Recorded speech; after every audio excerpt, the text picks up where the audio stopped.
जय श्री राम। नमस्कार दोस्तों, स्वागत है आप सभी लोगों का एक बार फिर से। दोस्तों, हिंदू धर्म में मकर संक्रांति क्यों मनाई जाती है? आखिर क्यों इस दिन वो लोग भी दान देते हैं जो पूरा साल दान देने का सोचते भी नहीं है? और दोस्तों, क्या आप जानते हैं वो कौन सी 5 रुपए की एक चीज़ है जो मकर संक्रांति के दिन दान करने से आपको पूरा साल उस दान का फायदा धन के रूप में मिलता रहेगा, यानी कि माँ लक्ष्मी आपसे प्रसन्न हो जाएगी। इसलिए दोस्तों, इस वीडियो में हम आपको वो चीज़ के बारे में बताएंगे, इसलिए वीडियो को पूरा ज़रूर देखना। दोस्तों, आगे बढ़ने से पहले आप हमारे चैनल को सब्सक्राइब और वीडियो को लाइक ज़रूर कर लें ताकि माँ लक्ष्मी की कृपा आप पर हमेशा बनी रहे। तो चलिए दोस्तों, वीडियो में आगे बढ़ते हैं।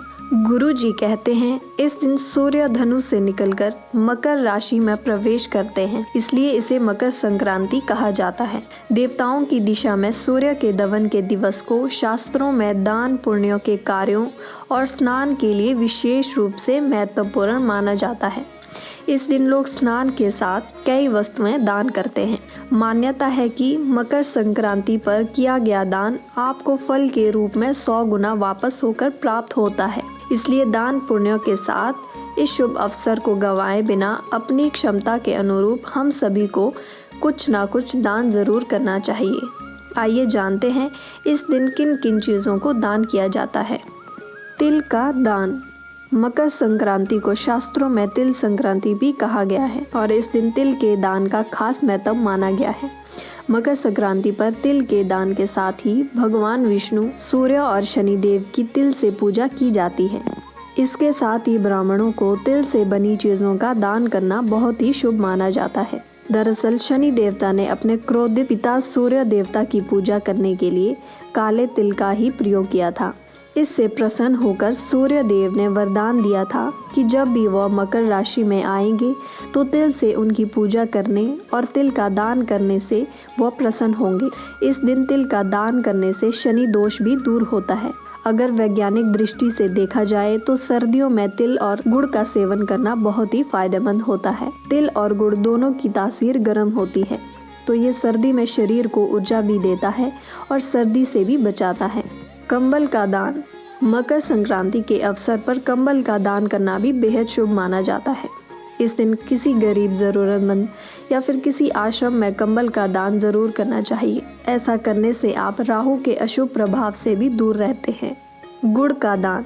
कथा में गुड़ को गुरु की प्रिय वस्तु माना गया है। इस साल मकर संक्रांति गुरुवार के दिन पड़ रही है, तो इस वजह से गुड़ का दान करने का महत्व और भी बढ़ जाता है। ऐसा करने से शनि, गुरु और सूर्य तीनों के दोष दूर होते हैं। मकर संक्रांति पर तिल और गुड़ के लड्डू दान कर सकते हैं। खिचड़ी का दान। मकर संक्रांति को प्रमुख तौर पर खिचड़ी का पर्व माना जाता है और इस दिन खिचड़ी का दान करने का विशेष महत्व भी माना गया है।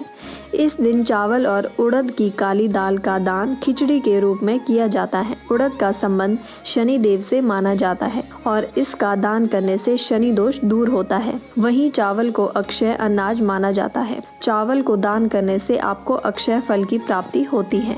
वस्त्र दान। मकर संक्रांति पर वस्त्रों का दान ही महादान माना गया है। इस दिन किसी गरीब और जरूरतमंद को एक जोड़ी वस्त्र का दान अवश्य करें। एक बात का ध्यान रखें कि ये वस्त्र पुराने या फिर इस्तेमाल किए हुए और फटे हुए नहीं होने चाहिए। सदैव नए वस्त्रों का दान करना ही शास्त्रों में उचित माना गया है। देसी घी का दान। गुरु जी कहते हैं कि घी को भी सूर्य और गुरु से जोड़कर देखा जाता है। इस बार मकर संक्रांति भी गुरुवार को होने से ही घी के दान का महत्व और भी बढ़ जाता है। मकर संक्रांति पर शुद्ध घी का दान करने से आपको करियर में लाभ के साथ सभी प्रकार की भौतिक सुविधाएं प्राप्त होती हैं। इसके अलावा गुरुजी कहते हैं कि संक्रांति वाले दिन लोग 14 चीजों का दान तो करते हैं, लेकिन उन्हें यह नहीं पता कि आखिर यह चीजें 14 ही क्यों होती है और बिना सोचे समझे किसी भी वस्तु का दान करने लगते हैं, जो कि सरासर गलत है।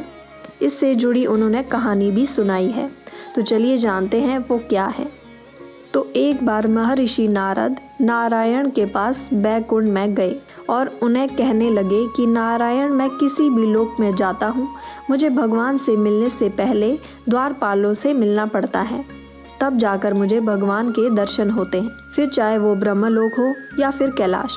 तो क्या कोई ऐसा उपाय नहीं है कि मैं बिना द्वारपालों की अनुमति के ही सीधा किसी भी लोक में जा सकूं? तब नारायण बिना उनकी बात सुने ही वहां से चले गए।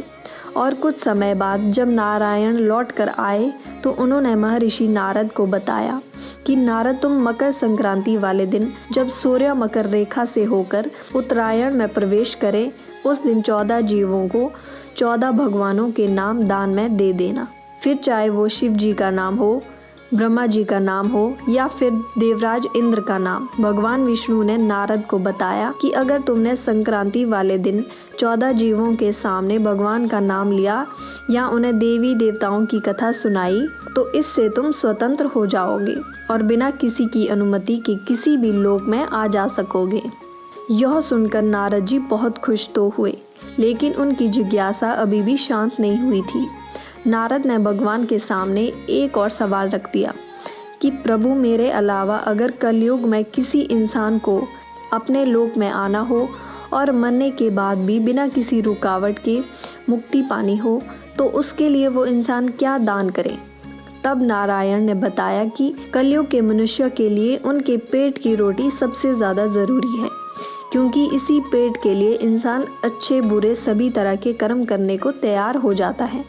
तो अगर कलयुग के मनुष्य इस दिन अन्न का दान करेंगे तो बैकुंठ का दरवाज़ा उनके लिए हमेशा खुला रहेगा।